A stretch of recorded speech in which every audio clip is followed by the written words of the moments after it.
Hello everyone, my name is Mani Sethi. I hope you all are staying healthy. Today we are going to talk about tariff and non-tariff barriers for UGC NET in commerce. First of all, we will see tariff barriers. What do you mean by tariff? Tariff is a tax that imposed on goods and services that are traded across the national border of country. Tariff is a tax that imposed on goods and services that are traded across the national border of country.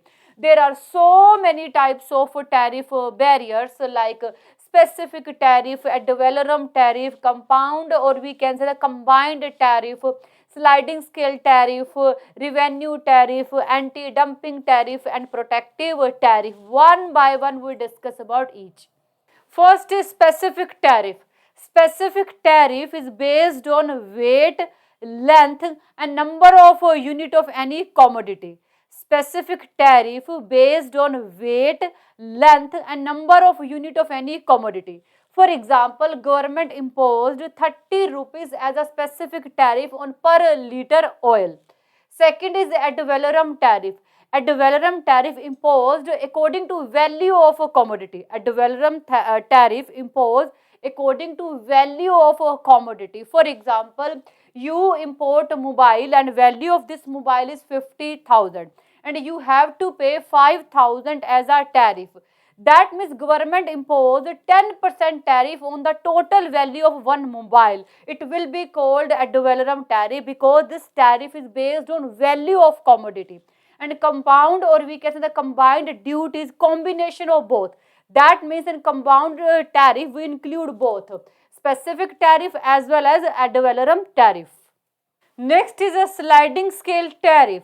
Sliding scale tariff is import duty that change with changes in prices. Sliding scale tariff is import duty that change with changes in prices.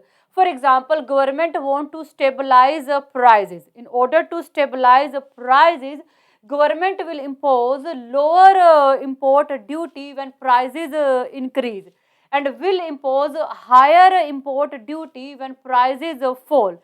Here you can see import duty changes with the change in price of commodity. It will be called sliding scale tariff.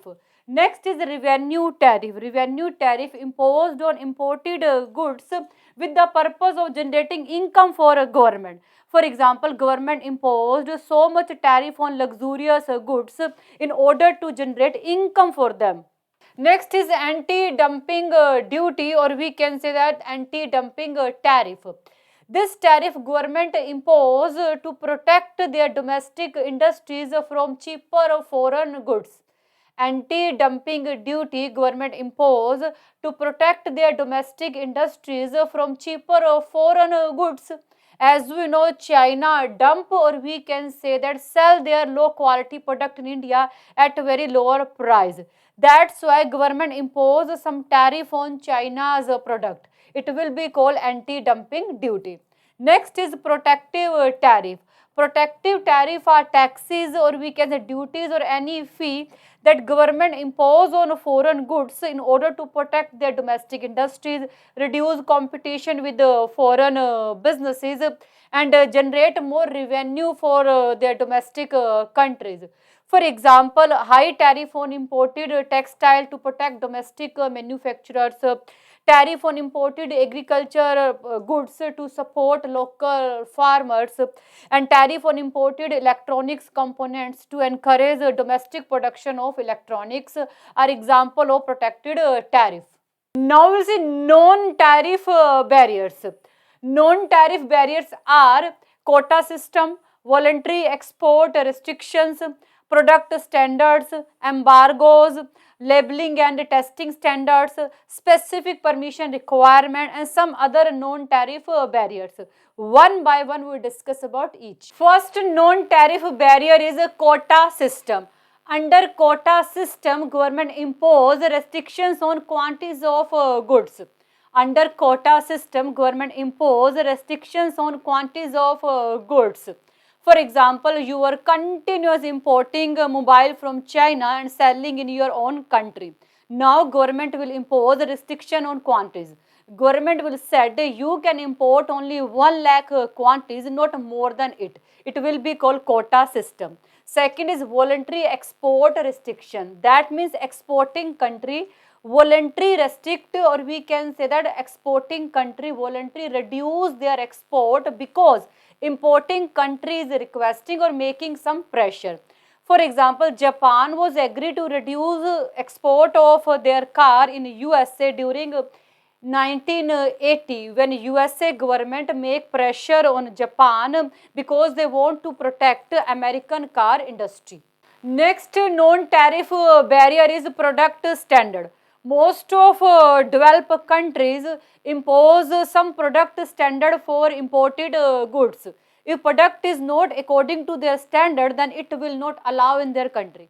For example, countries said only ISO quality mark product are allowed in their country, others are not. Next is embargoes.